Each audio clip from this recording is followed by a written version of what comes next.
In a series of 60-year-old actions which now I can grind into extinction only by working on a succession of words until the rhythm is right, I, Van, retired to my bathroom, shut the door, it swung open at once but then closed of its own accord, and using a temporary expedient less far-fetched than that hit upon by Father Sergius, who chops off the wrong member in Count Tolstoy's famous anecdote, vigorously got rid of the prurient pressure as he had done the last time 17 years ago. And how sad, how significant that the picture projected upon the screen of his paroxysm while the unlockable door swung open again with the movement of a deaf man cupping his ear was not the recent impertinent image of Lucette, but the indelible vision of a bent bare neck and a divided flow of black hair and purple-tipped paintbrush. Then, for the sake of safety, he repeated the disgusting but necessary act. You saw the situation dispassionately now and felt he was doing right by going to bed and switching off the electric light, a surrogate creeping back into international use. The blue ghost of the room gradually established itself as his eyes got used to the darkness. He prided himself on his willpower. He welcomed the dull pain in his drained root. He welcomed the thought which suddenly seemed so absolutely true and new and as lividly real as the slowly widening gap of the sitting room's doorway, namely that on the morrow, which was at least and at best 70 years away, he would explain to Lucette, as a philosopher and another girl's brother, that he knew how agonizing and how absurd it was to put all one's spiritual fortune on one physical fancy, and that his plight closely resembled hers, but that he managed after all to live, to work, and not pine away because he refused to wreck her life with a brief affair and because Arter was still a child. At that point, the surface of logic began to be affected by a ripple of sleep, but he sprang back into full consciousness at the sound of the telephone. The thing seemed to squat for each renewed burst of ringing, and at first he decided to let it ring itself out. Then his nerves surrendered to the insisting signal, and he snatched up the receiver. No doubt he was morally right in using the first pretext at hand to keep her away from his bed, but he also knew, as a gentleman and an artist, that the lump of words he brought up was trite and cruel, and it was only because he could not accept him, and it was only because she could not accept him as being either that she believed him. Mojno pridti tepper. Can I come now? Asked Lucette. Ja ne Odin. I'm not alone, answered Van.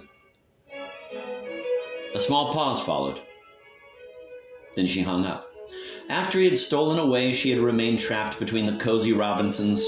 Rachel, dangling a big handbag, had squeezed by immediately to the place Van had vacated, and Bob had moved one seat up. Because of a sort of pudeur, she did not inform them that the actress, obscurely and fleetingly billed as Teresa Zegras in the Going Up lift list at the end of the picture, who had managed to obtain the small but not unimportant part of the fatal gypsy, was none other than the pallid schoolgirl they might have seen in Ladore. They invited Lucette to a Coke with them, proselytical teetotalists, in their cabin, which was small and stuffy and badly insulated. One could hear every word and whine of two children being put to bed by a silent seasick nurse. So late, so late. No, not children, but probably very young, very much disappointed honeymooners.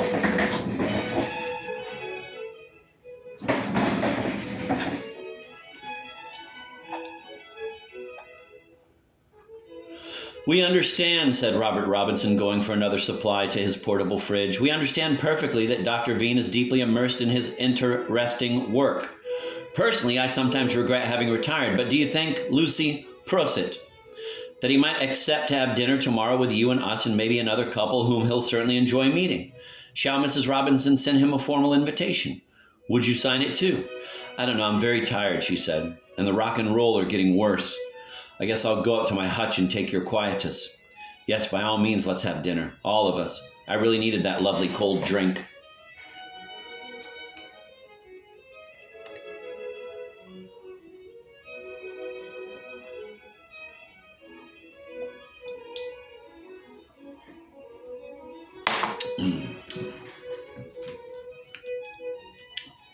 Having cradled the nacrid receiver, she changed into black slacks and a lemon shirt planned for tomorrow morning. Looked in vain for a bit of plain notepaper without caravel or crest. ripped out the flyleaf of Herb's journal and tried to think up something amusing, harmless, and scintillating to say in a suicide note. But she had planned everything except that note, so she tore her blank life in two and disposed of the pieces in the WC. She poured herself a glass of dead water from a moored decanter, gulped down one by one 4 green pills, and, sucking the 5th, walked to the lift, which took her 1 click up from her 3-room suite straight to the red-carpeted promenade deck bar. There, 2 slug-like young men were in the act of sliding off their red toadstools, and the other one said to the other as they turned to leave, "You may fool his lordship, my dear, but not me, oh no." She drank a Cossack pony of class vodka, hateful, vulgar, but potent stuff. Had another and was hardly able to down a third because her head had started to swim like hell. Swim like hell from sharks. Tobakovich! She had no purse with her. She almost fell from her convex, ridiculous seat as she fumbled in her shirt pocket for a stray banknote.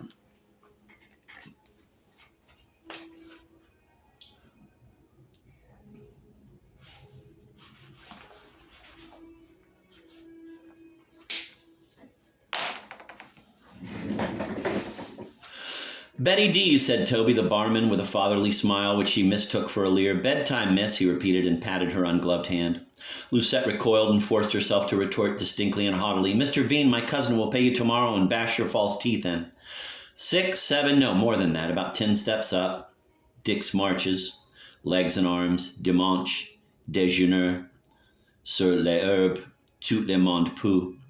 Ma belle-mère avait son râtelier. Sa petite chien. After too much exercise, gulps twice and quietly vomits. A pink pudding onto the picnic nap. Après quoi, she waddles off these steps or something. While dragging herself up, she had to hang onto the rail. Her twisted progress was that of a cripple. Once on the open deck, she felt the solid impact of the black night and the mobility of the accidental home she was about to leave. Although Lucette had never dived before, Violet, from such a height and such a disorder of shadows and snaking reflections, she went with hardly a splash through the wave that humped to welcome her. That perfect end was spoiled by her instinctively surfacing in an immediate sweep, instead of surrendering underwater to her drugged lassitude as she had planned to do on her last night ashore if it ever did come to this. The silly girl had not rehearsed the technique of suicide as, say, free-fall parachutists do every day in the element of another chapter.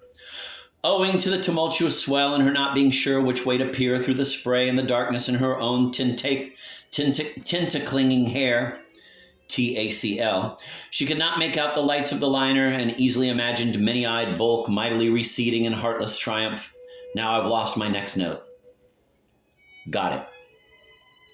The sky was also heartless and dark, and her body, her head, and particularly those damned thirsty trousers felt clogged with oceanous knocks, N-O-X.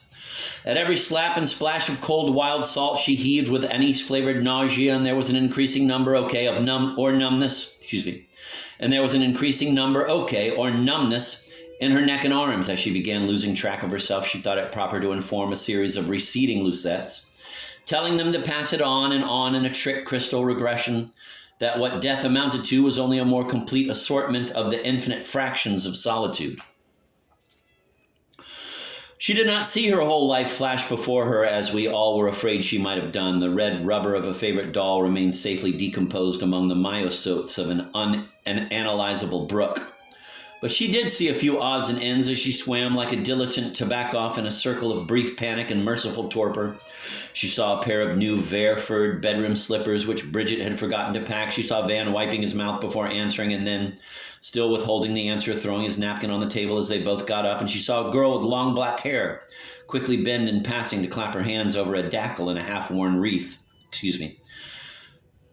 A girl with long black hair quickly bend in passing to clap her hands over a dactyl in a half-torn wreath. A brilliantly illumined motorboat was launched from the not-too-distant ship with Van in the swimming coach and the oilskin hooded Toby among the would-be saviors. But by that time, a lot of sea had rolled by, and Lucette was too tired to wait. Then the night was filled with the rattle of an old but still strong helicopter. Its diligent beam could spot only the dark head of Van, who, having been propelled out of the boat when it shied from its own sudden shadow, kept bobbing and bawling the drowned girl's name in the black, foam-veined, complicated waters. Father, enclosed is a self-explanatory letter which please read and, if unobjectionable in your opinion, forward to Mrs. Vinelander, whose address I don't know. For your own edification, although it hardly matters at this stage, Lucette never was my mistress, as an obscene ass, whom I cannot trace, implies in the write-up of the tragedy. I'm told you'll be back east next month. Have your current secretary ring me up at Kingston if you care to see me. Ardor. I wish to correct and amplify the accounts of her death published here even before I arrived. We were not traveling together. We embarked at 2 different ports, and I did not know that she was aboard. Our relationship remained what it had always been. I spent the next day, June 4th, entirely with her, except for a couple of hours before dinner. We basked in the sun. She enjoyed the brisk breeze and the bright brine of the pool. She was doing her best to appear carefree, but I saw how wrong things were. The romantic attachment she had formed, the infatuation she cultivated, could not be severed by logic. On top of that, somebody she could not compete with entered the picture. The Robinsons, Robert and Rachel, who I know planned to write to you through my father, were the penultimate people to talk to her that night. The last was a bartender. He was worried by her behavior, followed her up to the open deck, and witnessed but could not stop her jump. I suppose it is inevitable that after such a loss one should treasure its every detail, every string that snapped, every fringe that frayed in the immediate procession. I had sat with her through the greater part of a movie, Castles in Spain or some title like that, and its liberal villain was being directed to the last of them, when I decided to abandon her to the auspices of the Robinsons who had joined us in the ship's theater. I went to bed and was called around 1 a.m., maritime, a few moments after she had jumped overboard. Attempts to rescue her were made on a reasonable scale, but finally, the awful decision to resume the voyage after an hour of confusion and hope had to be taken by the captain. Had I found him bribable, we would still be circling today the fatal spot. As a psychologist, I know the unsoundness of speculations as to whether Ophelia would not have drowned herself after all without the help of a treacherous sliver, even if she had married her Voltimand. And personally, I believe she would have died in her bed, gray and serene, had V loved her. But since he did not really love the wretched little virgin, and since no amount of carnal tenderness could or can pass for true love, and since, above all, the fatal Andalusian wench who had come, I repeat, into the picture was unforgettable, I am bound to arrive, dear Ardor and dear Andre, at the conclusion that whatever the miserable man could have thought up, she would have Pocanchilla Savoy, put an end to herself all the same. In other more deeply moral worlds than this pellet of muck, there might exist restraints, principles, transcendental consolations, and even a certain pride in making happy someone one does not really love. But on this planet, Lucettes are doomed.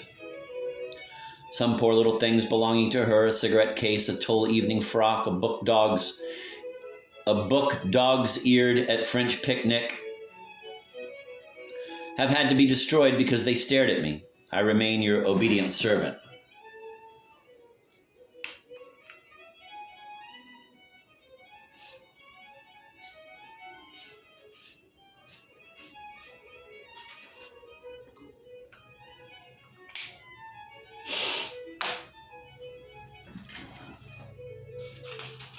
Son, I have followed your instructions, anent that letter to the letter. Your epistolary style is so involute that I should suspect the presence of a code had I not known you belonged to the decadent school of writing in company of naughty old Leo and consumptive Anton. I do not give a damn whether you slept or not with Lucette, but I know from Dorothy Vinelander that the child had been in love with you. The film you saw was no doubt Don Juan's last fling, in which Ardor indeed impersonates very beautifully a Spanish girl. A jinx has been cast on our poor girl's career. Howard Hoole argued after the release that he had been made to play an impossible cross between two Dons. That initially Ujlik, the director, had meant to base his, quote, fantasy, end of quote, on Cervantes' crude romance. That some scraps of the basic script stuck like dirty wool to the final theme. And that if you followed closely the soundtrack, you could hear a fellow reveler in the tavern scene address Hoole twice as, quote, quicks, end of quote. Hoole managed to buy up and destroy a number of copies while others have been locked up by the lawyer of the writer Osberg, who claims the Gitanilla sequence was stolen from one of his own concoctions. In result, it is impossible to purchase a reel of the picture, which will vanish like the proverbial smoke once it has fizzled out on provincial screens. Come and have dinner with me on July 10th. Evening dress. Cher ami, nous fûmes, mon mari et moi, profondément bouleversés par l'effroyable nouvelle. C'est à moi, et je m'en souviendrai toujours, que presque la veille de sa mort, cette pauvre fille s'est adressée pour arranger les choses sur le tabac qui est toujours bandé, et que désormais je ne prendrai place par un peu de superstition et beaucoup de sympathie pour la douce, la tendre Lucette. J'étais si heureuse de faire mon possible, car quelqu'un m'avait dit que vous aussi y seriez. Dis-leur. Elle m'en a parlé elle-même. Elle semblait tellement joyeuse de passer quelques jours sur le pont des Gaillards avec son cher cousin. La psychologie du suicide est un mystère que nos savants ne peuvent expliquer. Je n'ai jamais versé tant de larmes. La plume m'entoure d'estoites. Nous revenons à Malbrook vers la miotte. Bien à vous, Cordula Dupré Tabac.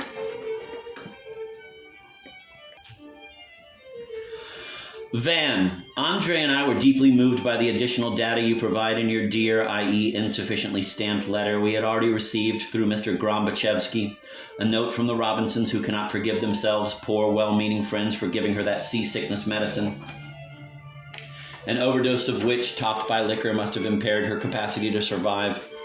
If she changed her mind in the cold, dark water, I cannot express, dear Van, how unhappy I am, the more so as we never learned in the arbors of artists that such unhappiness could exist.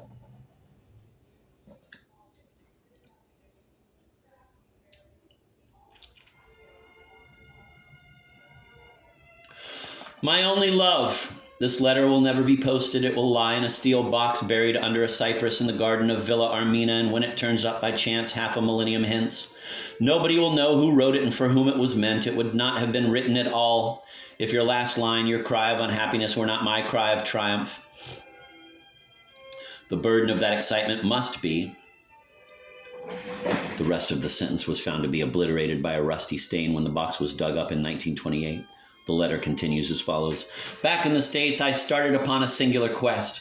In Manhattan, in Kingston, in Ladore, and dozens of other towns, I kept pursuing the picture, which I had not, badly discolored, on the boat, from cinema to cinema, every time discovering a new item of glorious torture, a new convulsion of beauty in your performance. That, illegible, is a complete refutation of odious Kim's odious stills.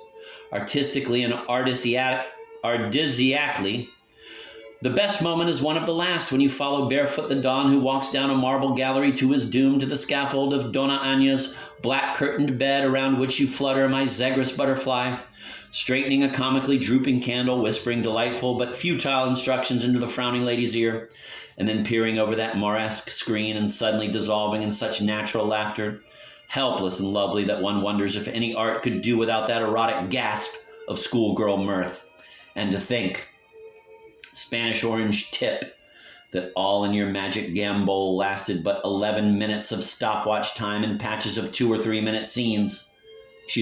That all in all your magic gambol lasted but 11 minutes of stopwatch time in patches of 2 or 3 minute scenes. Alas, there came a night in a dismal district of workshops and bleary shebeens, when for the very last time, and only halfway, because at the seduction scene the film black-winked and shriveled, I managed to catch... The entire end of the letter is damaged.